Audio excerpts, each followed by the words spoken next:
Hi everyone, I'm Judith Wilson, and as promised, I am going on this live to share with you what is happening currently in the training market. So, what is going on out there, how it's changing so quickly, and I'm at the forefront of it, and ears and eyes peeled to see what's happening. And I want to give you my take so that it makes it easier for you to decipher. So, thanks for being on live. Thank you to all of you who are live. Hello, and thanks for being here.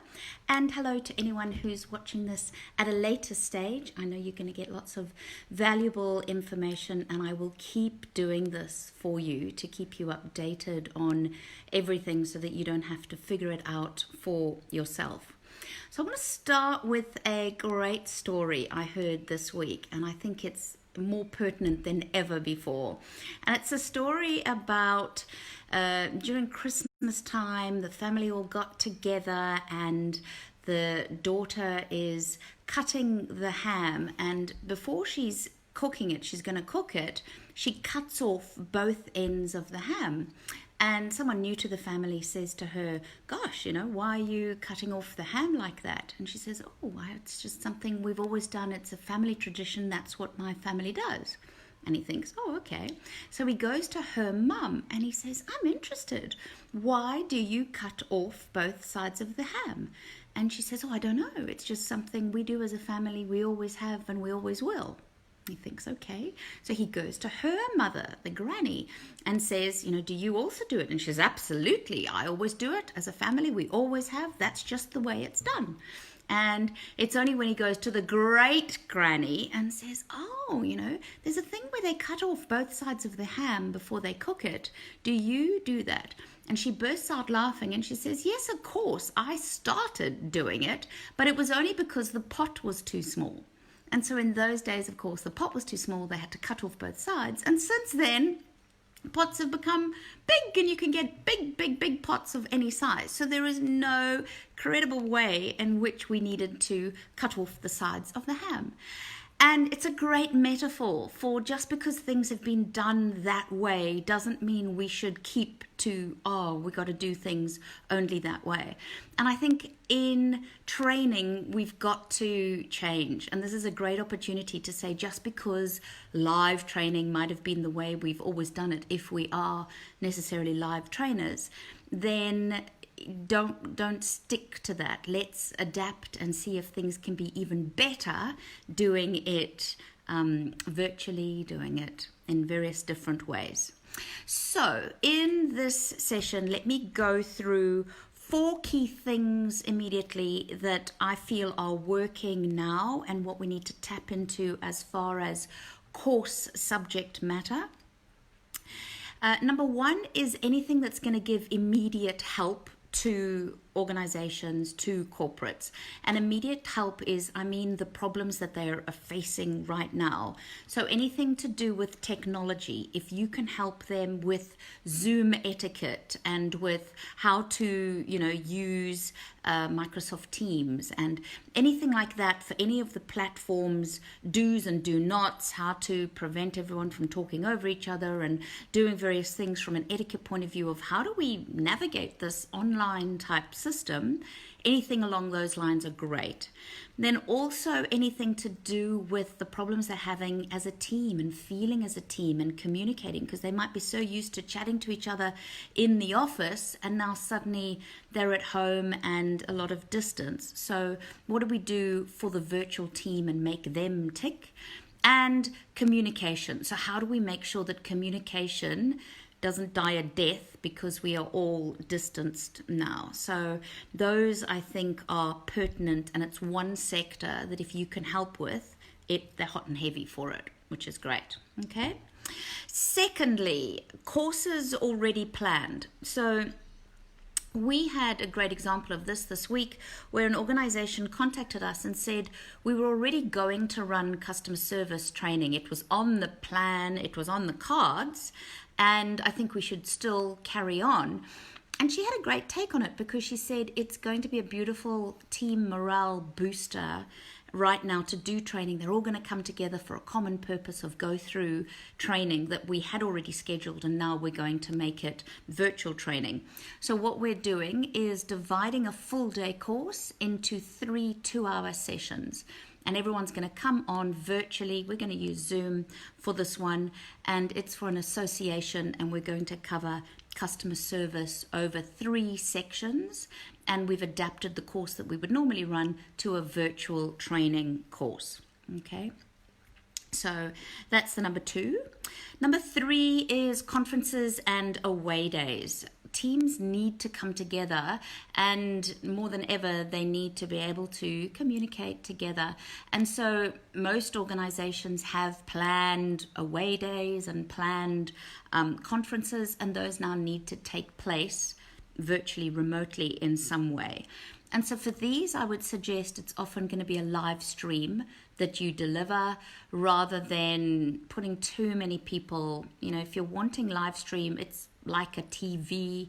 You as the presenter can do either a keynote session to their conferences, or you can MC as a trainer their whole conference away day, and they would go between different people virtually on the day. So that's certainly something that's going to continue to happen, just as it did before all of this drama. Number 4 is an opportunity where courses may have fallen to the bottom of the pile previously because people were just so busy. So for us, it's this morning we had an inquiry for presentation skills for just 3 people, and they want to run a virtual course. And again, we're going to divide that up into smaller sections, and we're going to get them to present virtually to us, give feedback, teach them advanced presentation skills and presentation skills. And another course we have packaged together is anti-bullying. And so that everyone knows they need to do it.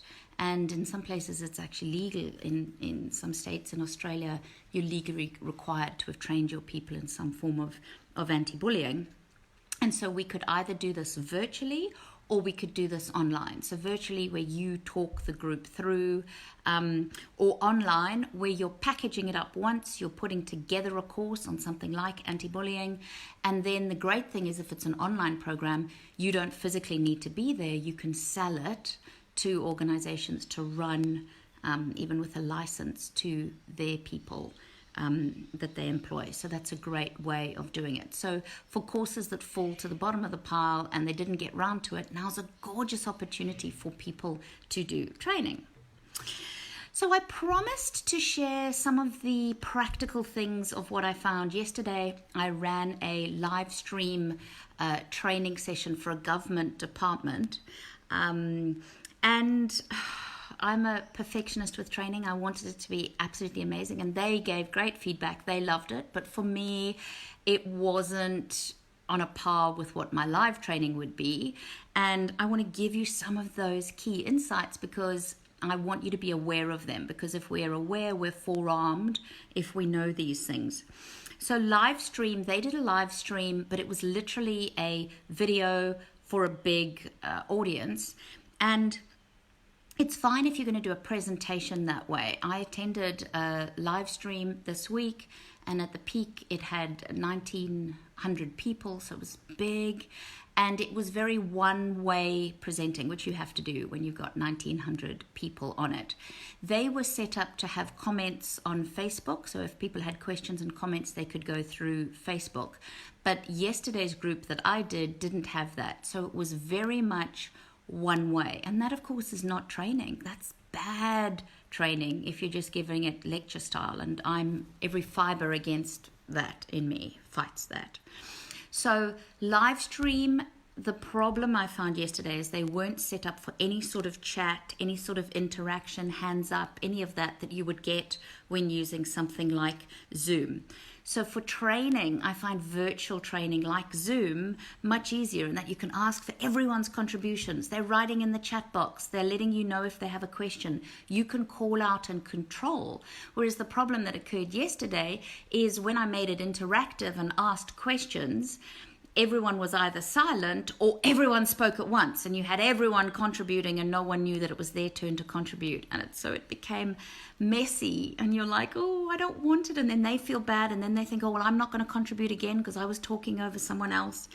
And so it becomes difficult when you have a lot of people on a live stream and you want to do training. And I'm keeping to the pure essence of what training should be, which is interactive and things like that. And so that's why you need to be very careful. What medium are you using? Is it live stream that you're using?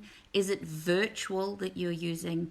And then, of course, online is a course that you package up and there isn't that interaction, unless perhaps you're recording a virtual one where you've got that interaction, and then with people's permission, you're able to share it with other people.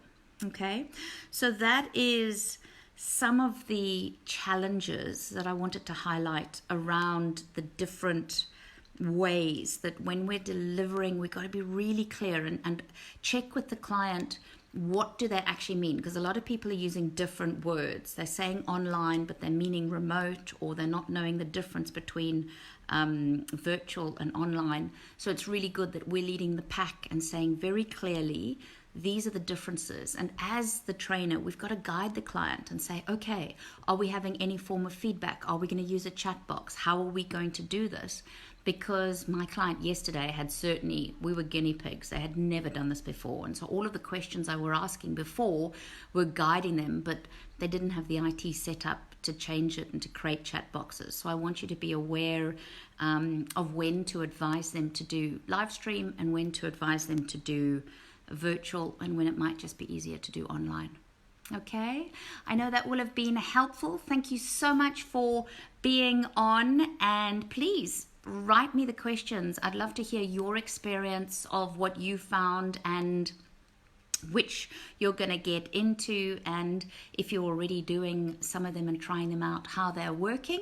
So please do comment below, share with us, because this is what this great group, this community is all about, sharing with everyone.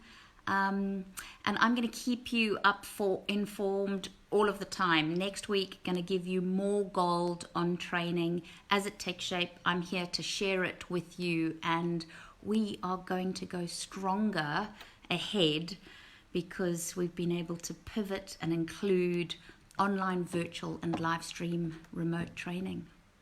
To your success, everyone. I'm Judith Wilson. Bye.